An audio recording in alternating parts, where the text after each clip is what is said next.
yang terbang tinggi bagai Raja Wali. Shalom, haleluya, saudara-saudara yang terkasih di dalam nama Tuhan Yesus Kristus.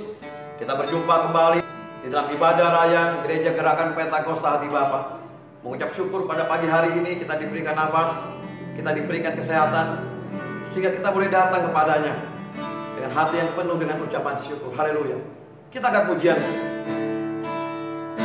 bahwa Tuhan bisa mengubahkan padang gurun itu menjadi taman Tuhan. Haleluya.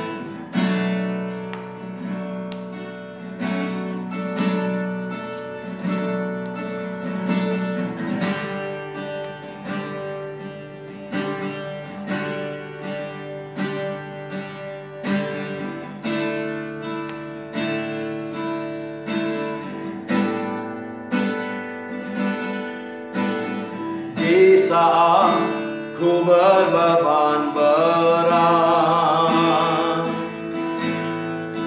ku ingat ku punya Kau Tuhan.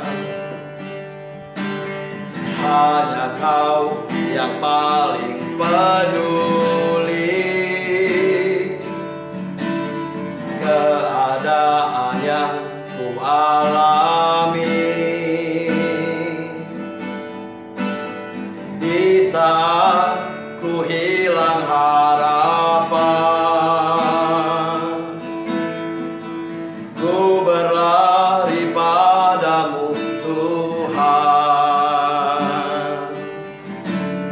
Hanya Kau yang paling mengerti jalan keluarku yang pasti. Seperti tangan-Mu berkuasa mengubahkan padang gurun menjadi taman Tuhan. Ku percaya Kau sanggup pulihkan kehidupanku seindah rancangan-Mu yang sempurna. Mari jemaat Tuhan, hari ini jangan ada yang berdiam diri.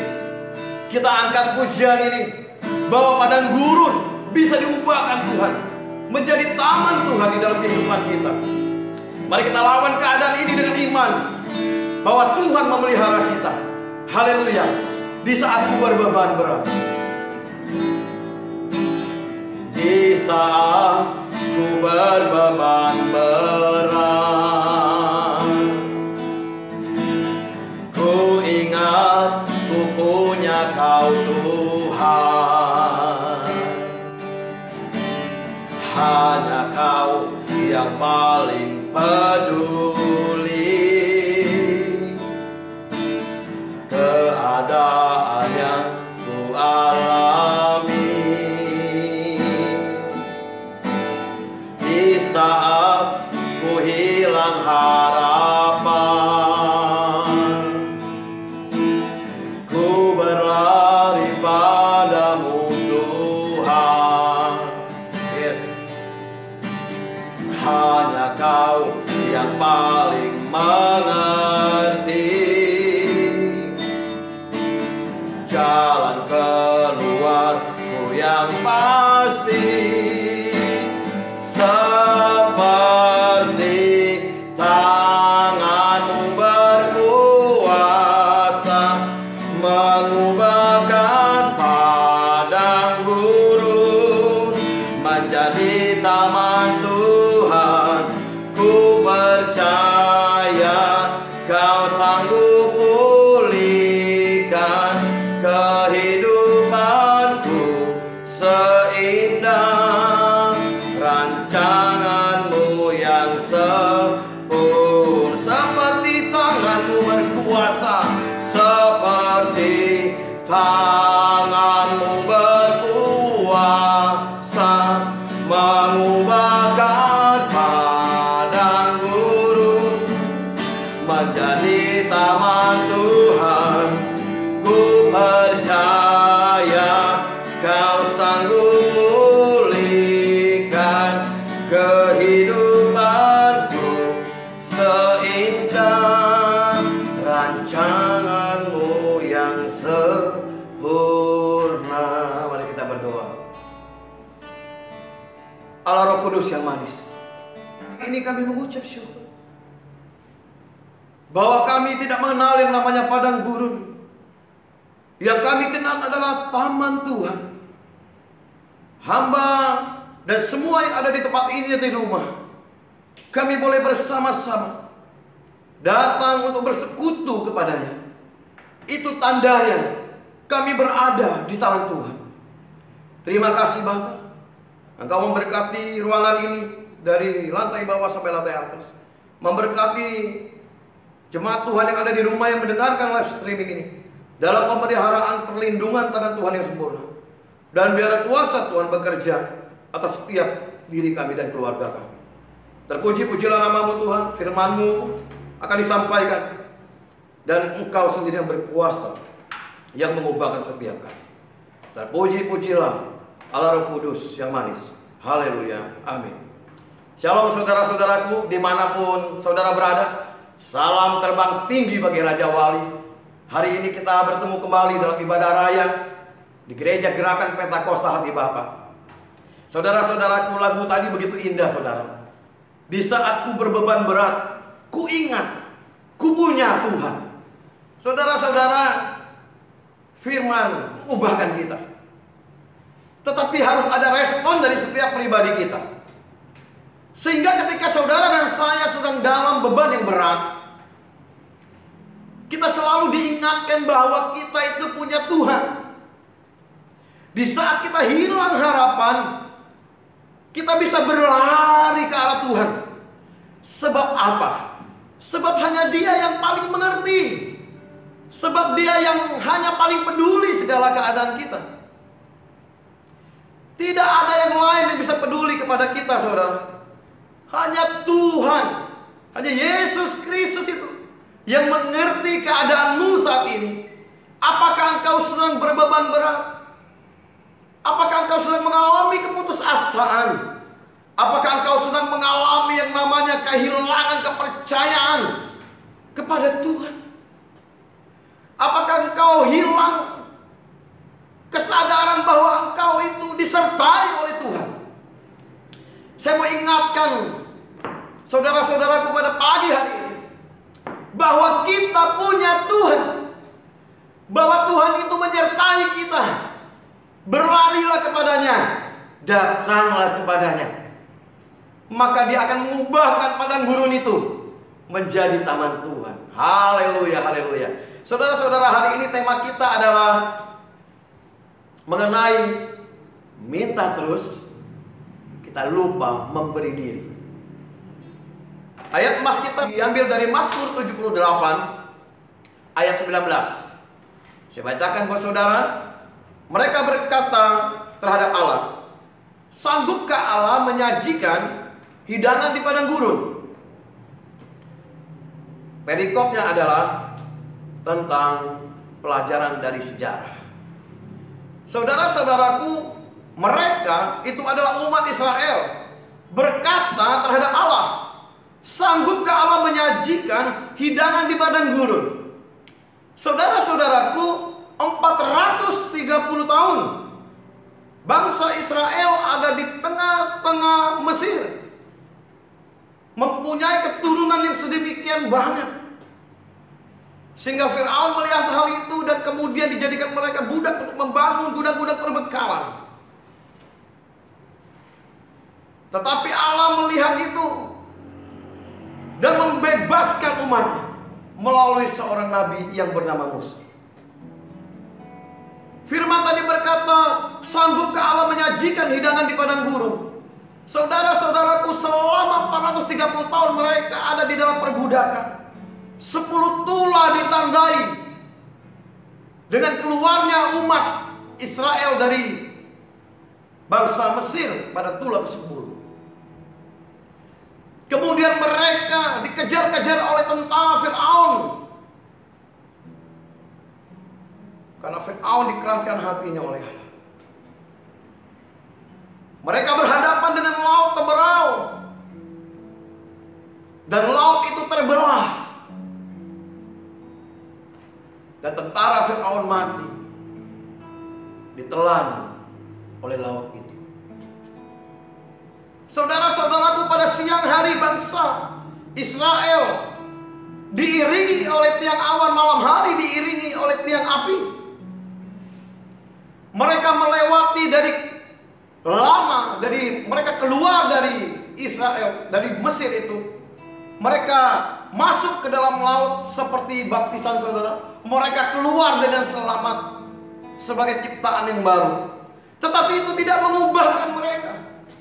Mereka mengalami lapar, saudara. Allah memberikan makanan bagi mereka. Ada roti mana turun dari sorga.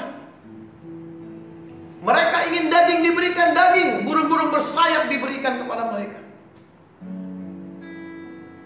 Mereka haus di Masa dan Meriba. Mereka diberikan air. Tidak ada yang tidak dicukupkan oleh Tuhan di dalam kehidupan umat Israel pada saat itu, ketika mereka juga berada di padang gurun. Tetapi ayat 18 berkata, Mazmur 78 ayat 18, mereka mencobai Allah dalam hati mereka dengan meminta makanan menuruti hawa nafsu mereka. Saudara-saudaraku, mereka terus meminta dan diberikan oleh Allah. Mujizat, keajaiban, supranatural terus terjadi. Tetapi mereka terus mencobai Allah dalam hati mereka. Mereka memikirkan hal-hal fisik. Yang mereka pikirkan perut mereka.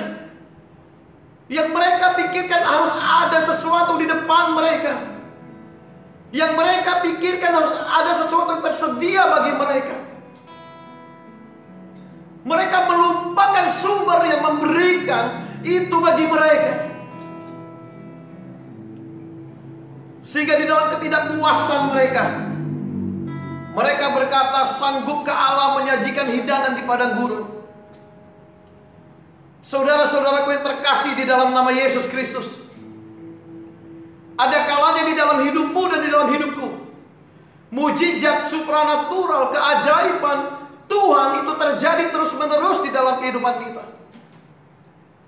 Tetapi ada kalanya kita melupakan sumber dari pemberi mujizat itu di dalam kehidupan kita. Kita terus meminta. Kita sudah banyak makanan di mulut kita, tetapi kita masih meminta dan meminta terus kepadanya. Sehingga tidak ada kepuasan di dalam diri kita. Kita terus mencobai Allah di dalam hati kita. Sehingga kita terus bertentangan kepadanya. Karena Dia begitu baik, Maha Penyayang dan mengampuni, Dia tetap mengasihi kita, saudara. Saudara-saudaraku,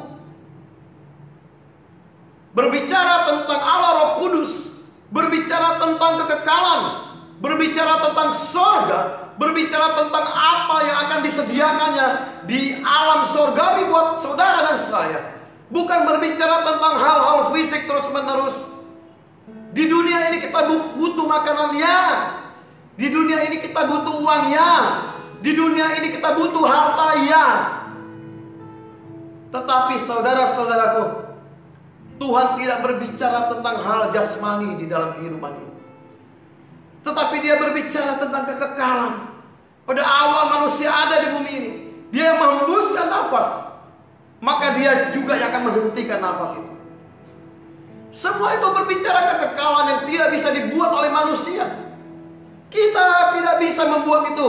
Sepandai apapun kita, mau S1, S2, S3, S bonbon, saudara dan saya tidak bisa membuat kekekalan itu. Hanya Allah Roh Kudus yang menyediakannya. Oleh sebabnya pada pagi hari ini, firman menegur kita semua. Di dalam keadaan sekarang ini, keadaan yang di padang gurun, keadaan dunia yang sedang sulit, bahkan seperti ada tulah di dunia ini saat ini melalui virus. Saya mau mengajak saudara untuk berpikir lebih tinggi lagi, melihat bukan sekedar level dunia yang kita lihat, tetapi kita melihat sumber pertolongan, sumber kekuatan, penyedia kekekalan itu yang namanya Yesus Kristus Tuhan. Dia tidak butuh uang saudara dan saya sebanyak apapun uangmu. Dia tidak butuh depositomu sebanyak apapun. Karena ketika engkau nanti dipanggil, engkau tidak akan membawa semua itu. Saudara-saudaraku, apa yang dia inginkan, saudara? Yang dia inginkan adalah dirimu. Yang dia inginkan adalah diriku. Dia tidak butuh hal-hal fisik dari kita. Makanya umat Israel, saudara, mereka sudah diberikan sedemikian banyak hal-hal fisik. Bahkan makanan roti malaikat, makanan roti dari surga diberikan bagi mereka. Tetapi itu tidak bisa mengubahkan, saudara-saudaraku, hal-hal fisik yang terjadi kepadamu dan kepadaku. Suatu saat engkau kaya kah? Engkau hebat kah? Engkau menjadi orang terpandang kah? Engkau menjadi orang terkenal kah? Engkau diberkati Tuhan luar biasa dalam keuanganmu kah? Itu tidak akan mengubahkanmu kalau engkau tidak memberikan dirimu kepada Dia. Tuhan tidak butuh hal fisik itu semua, saudara. Yang Tuhan butuhkan adalah dirimu dan diriku. Terlebih lagi di akhir zaman ini, Dia sangat membutuhkan kita untuk semakin intim, semakin dekat dan bertekuk lutut di hadapan. Dia ingin kita semua bertobat. Dia ingin semua kita memalingkan wajah kita untuk beralih kepada. Oleh sebabnya saudara dan saya mulai pada pagi hari itu berpikir secara jernih. Bebaskan dirimu dari hal-hal duniawi. Jangan tidak pernah engkau intim bersama Tuhan. Jangan, saudara. Lepaskan semua itu. Yang bekerja, ya bekerja dengan baik. Yang saat ini bekerja di rumah, bekerjalah dengan baik. Tetapi jangan pernah melupakan yang namanya Tuhan, Sang Khalik langit dan bumi itu. Dia sangat memerlukan pemulihan bagi orang-orang yang percaya maupun tidak percaya saat ini. Supaya di akhir zaman ini begitu banyak orang yang datang kepadanya. Saudara-saudaraku, mengapa kita harus memberi kita kepada Allah Roh Kudus? Bukan terus meminta-minta hal fisik kepadanya seperti umat Israel itu. Sehingga generasi mereka mati semua di padang gurun yang pertama. Cuma Yosua dan Kaleb yang masuk ke dalam tanah Kanaan. Saudara, mengapa kita harus memberi diri kita kepada Allah Roh Kudus, saudara? Bukan terus meminta-minta hal fisik kepada Allah kita. Apa yang Tuhan mau daripada kita? Saudara-saudara, kita buka di Ulangan 8 ayat 2. Poin yang pertama, Ulangan 8 ayat 2 berkata, ingatlah kepada seluruh perjalanan yang kau lakukan atas kehendak Tuhan Allahmu di padang gurun selama 40 tahun ini, dengan maksud merendahkan hatimu dan mencobai engkau untuk mengetahui apa yang ada di dalam hatimu, yakni apakah engkau berpegang pada perintahnya atau tidak. Saudara-saudaraku, yang pertama, mengapa kita harus memberi diri kita, menyerahkan diri kita kepada Allah Roh Kudus dan tidak meminta-minta terus hal fisik kepadanya? Mengapa? Mengapa kita harus memberikan diri kita kepada sumber berkat itu? Apa yang Tuhan inginkan, saudara, di dalam hidup kita? Yang pertama yang Tuhan inginkan adalah Dia ingin apa yang ada di dalam, mengetahui apa yang ada di dalam hati kita. Umat Israel 40 tahun, saudara, yang seharusnya ditempuh dalam ukuran bulan. Proses yang sedemikian berat menimpa mereka untuk mengetahui di dalam hati mereka apakah mereka berpegang pada perintahnya atau tidak, saudara. 2 loh batu sudah diberikan, 10 perintah Allah diberikan. Tetapi mereka tetap melakukan kejahatan. Mereka tetap melakukan dosa-dosa. Mereka tetap mencobai Tuhan Allah mereka. Saudara-saudaraku, bagaimana dengan kehidupan kita saat ini? Apakah ketika Tuhan memproses kehidupan kita saat ini, bukan masa lampau, saat ini, seluruh dunia, bangsa Indonesia terkhusus, di dalam ekonomi sedang ada di padang gurun. Dia memproses sedemikian berat, saudaraku, untuk mengetahui apa yang ada di dalam hatimu dan di dalam hatiku.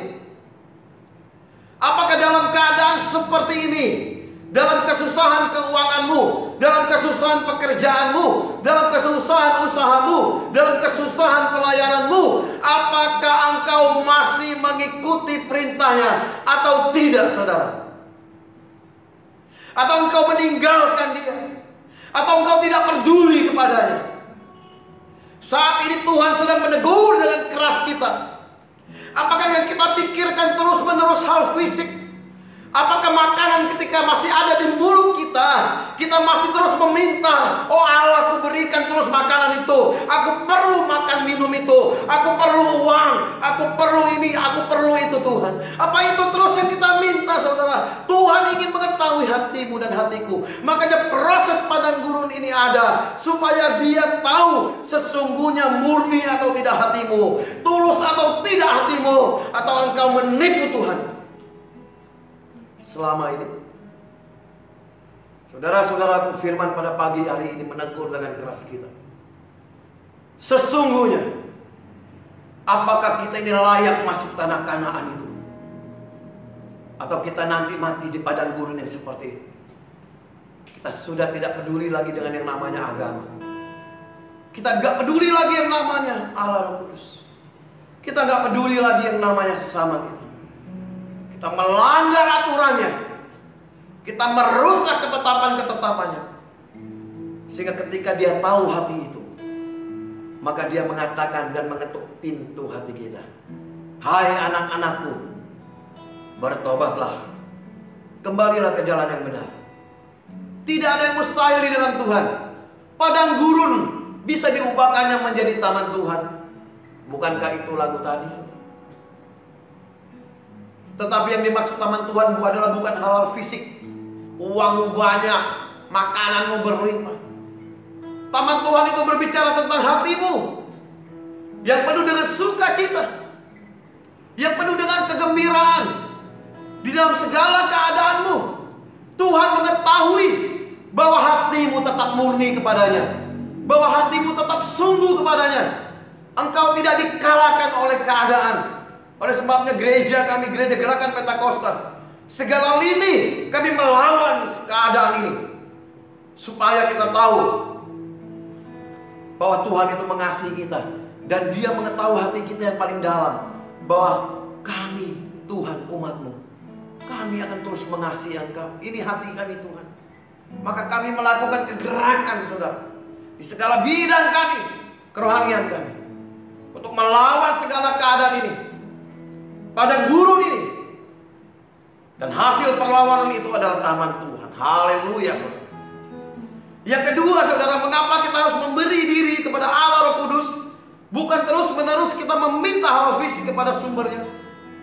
Apa yang Tuhan mau daripada kita?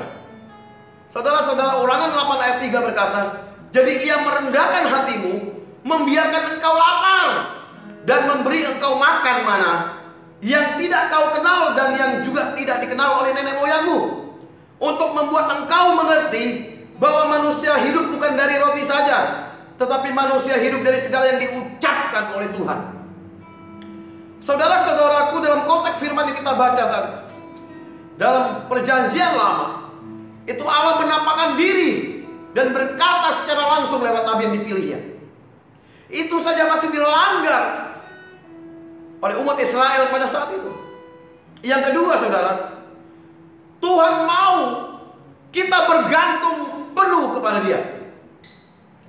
Mungkin selama ini, saudara, kita pakai kekuatan kita, kita pakai kepandaian kita, kita pakai kesanggupan kita, kita pakai bahwa kita ini mampu.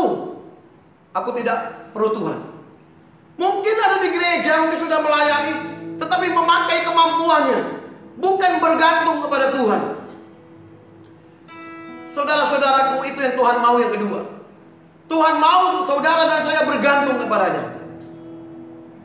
Dia mau bahwa kita inilah adalah orang-orang yang sungguh-sungguh berpegang kepadanya. Dia tidak mau dia diduakan. Dia tidak mau saudara-saudara yang kita dahulukan, yang kita sembah selain daripada Dia. Dia tidak mau, saudara. Yang Dia mau adalah umat Israel pada waktu itu. Lewat keajaiban, lewat supranatural, lewat kejadian yang luar biasa yang mereka lihat, mereka berbalik dan bertobat, itu yang dimaui oleh Allah. Tetapi itu saja dilanggar, saudara.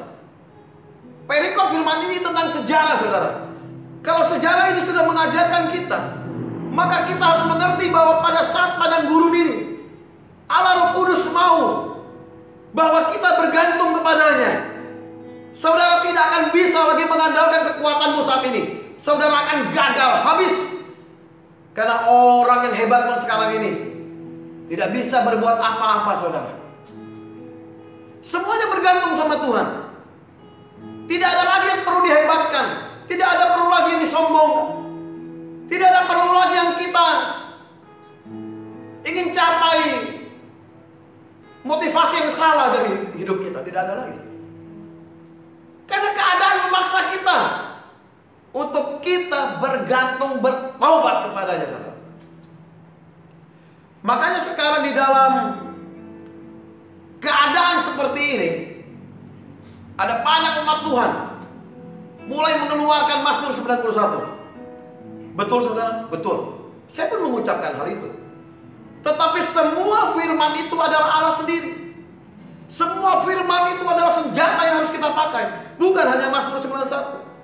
Roma 10 ayat 8 berkata, tetapi apa katanya? Firman itu dekat kepadamu, yakni di mulutmu dan di dalam hatimu. Itulah firman iman yang kami beritakan. Jadi ketika kita mengucapkan Mazmur 91, mengucapkan Mazmur 37 ayat 5, firman itu dekat di mulut, saudara. Tetapi yang terpenting dalam semua hal itu, firman itu harus ada di dalam hati. Itu yang Tuhan mau. Itulah firman iman namanya. Kalau firman cuma diucapkan di mulut, tetapi tidak timbul dari dalam hati yang sungguh, maka dia tidak akan menjadi firman iman, saudara. Dia akan hanya menjadi perkataan biasa, saudara. Tetapi yang Tuhan mau adalah iman hatimu, sungguh-sungguh kepadanya. Itu yang Dia mau, saudara. Dia mau kita bergantung kepada firman-Nya. Dia mau kita bergantung kepadanya. Tidak ada hal lain lagi, saudara. Tidak ada lagi hal-hal yang kita patut banggakan selain daripada Dia. Sekarang ini kita lihat di luar negeri, saudara. Ada begitu banyak orang di jalan-jalan raya mau menyembah Dia, memuji Dia, saudara. Bagaimana dulu? Saudara-saudara, saya mau katakan, jikalau kita mau ikut Tuhan sungguh, maka imanmu harus stabil di dalamnya. Iman yang tidak tergoyahkan dalam segala keadaan kita. Mau saat ini keadaan padang gurun sekalipun, di dalam ekonomi, di dalam pekerjaan, di dalam usahamu mandek saat ini pun, saudara tetap berkata, Tuhan, aku percaya bahwa padang gurun ini bisa Engkau ubahkan menjadi tamannya Tuhan. Tuhan sedang menyerukan kepada keluarga-keluarga, di mana kepala keluarga untuk memulai mesbah di keluarga mereka, supaya firman itu yang ada di mulut, yang ada di hati, itu dikumandangkan buat dia, diberitakan kepada istri, kepada anak-anaknya. Tuhan sedang memulai pemurnian di dalam keluarga-keluarga, dan itu dimulai dari keluarga saudara dan saya. Ini yang Tuhan mau di akhir zaman ini, supaya saudara dan saya berbalik kepadanya. Yang terakhir, ketiga, mengapa kita harus memberi diri kita kepada Allah Roh Kudus, bukan terus meminta-minta hal fisik kepadanya. Apa yang Tuhan mau, saudara? Yang terakhir, saudara, Ulangan 8 ayat 4 dan 5. Pakaianmu tidaklah menjadi buruk di tubuhmu, dan kakimu tidaklah menjadi bengkak selama 40 tahun ini. Maka haruslah engkau insaf. Insaf itu sadar, saudara, bahwa Tuhan Allahmu mengajari engkau seperti seseorang mengajari anaknya. Yang ketiga, apa yang Tuhan mau? Tuhan mau engkau berlaku sebagai anak yang mau diajar oleh bapaknya. Selama ini mungkin engkau tidak menaruh dirimu dalam posisi sebagai anak kepadanya. Mungkin Tuhan engkau buat sebagai anak dan engkau sebagai Tuhannya. Mungkin engkau malah sering mendikte Tuhan seperti umat Israel, mencobai Tuhan. Mungkin selama ini kita sering dikte Tuhan, kita sering mencobai Tuhan. Kita tidak memposisikan diri kita sebagai anak. Bukankah ada lagunya, saudara? Seperti Bapa sayang anaknya, demikianlah kau menuntun langkahku. Hari depan indah kau beri, rancanganmu yang terbaik bagiku. Kalau sebagai anak, saudara, kita memposisikan diri kita, kita belajar kepada Bapa kita yang telah menetapkan perintah-perintahnya kepada umat Israel, dan saat ini telah menetapkan perintah-perintahnya kepada saudara dan saya. Tidak ada alasan untuk mengingkari itu, tidak ada alasan untuk melanggar itu, karena firman dalam Mazmur 78 ini mengajarkan tentang sejarah kepada kita, bahwa kita jangan berlaku yang sedemikian rupa seperti umat Israel yang selalu berharap fisik terus menerus di dalam kehidupan. Karena itu ada batasannya, saudara. Itu ada masanya. Tetapi Allah Roh Kudus menginginkan kita sebagai anak. Jikalau kita ini sebagai anak, Dia akan menegur kita, karena Dia sayang kita. Seperti lagu tadi, seperti Bapa sayang anak. Tidak ada seorang bapa itu yang jahat kepada anaknya, tidak mungkin. Semua bapa itu sayang pasti kepada anak-anaknya. Seorang bapa rela bekerja dari pagi sampai malam hanya untuk anaknya. Seorang bapa berlaku apapun supaya keluarganya bisa makan, saudara. Jikalau seorang bapak jasmani saja melakukan hal itu, bagaimana dengan bapak rohani kita yang punya Khalik langit dan bumi? Masakah Dia tidak bisa mengubahkan gurun, padang gurun saat ini menjadi tamannya Tuhan? Tetapi ada syaratnya, saudara. Saudara dan saya tidak boleh lagi meminta-minta terus, saudara. Boleh minta, firman Tuhan katakan, tetapi di atas permintaan itu, persembahkan dirimu. Itu yang Tuhan mau. Persembahkan hatimu. Di dalam kitab Roma dikatakan, persembahkanlah hidupmu sebagai persembahan yang kudus.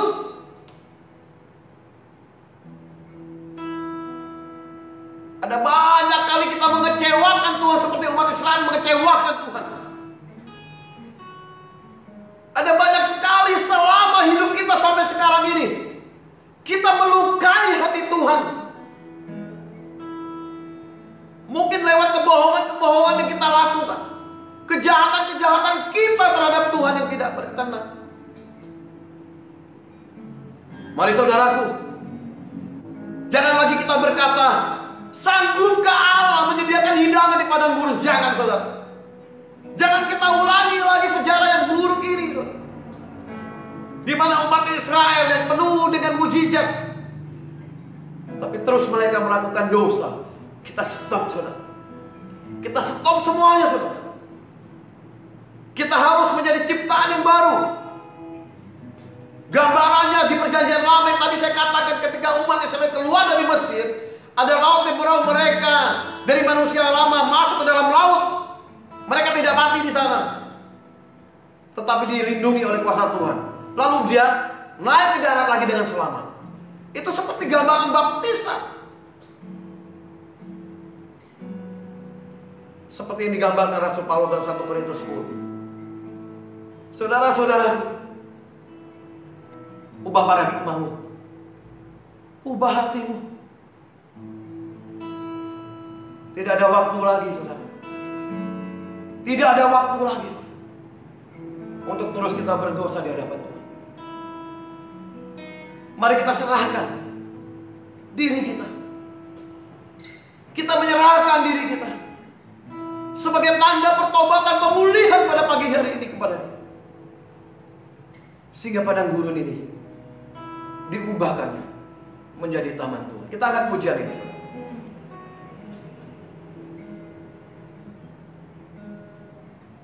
Kita akan pujian ini sama-sama. Padang gurun menjadi taman Tuhan. Haleluya. Haleluya. Di saat ku berbeban berat,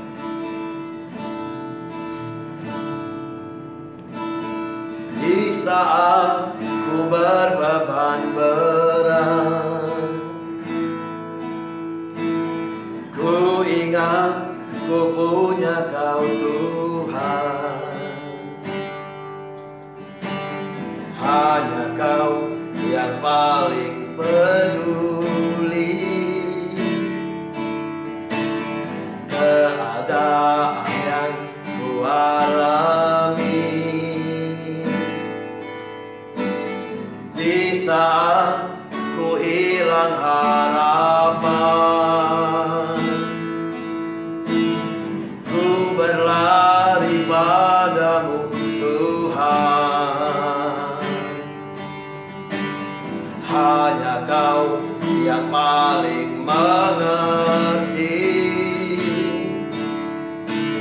jalan keluarku yang pasti. Seperti tangan-Mu berkuasa mengubahkan padang gurun menjadi taman Tuhan.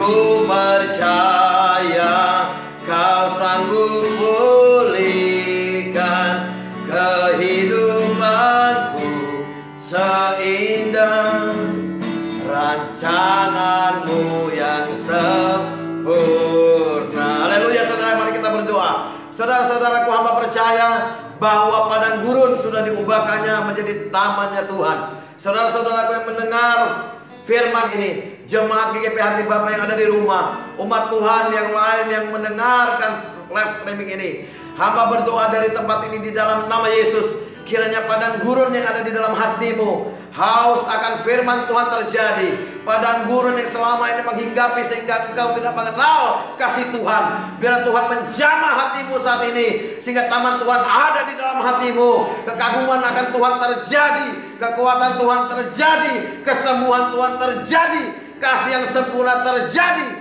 sehingga Tuhan menjadi tempat pelarianmu, karena Dia adalah menara yang kuat. Terima kasih Bapa, terima kasih. Hanya di dalam nama Yesus Kristus, Tuhan kami yang hidup, yang penuh dengan sukacita, kami sudah berdoa dan mengucap syukur. Haleluya, haleluya, amin.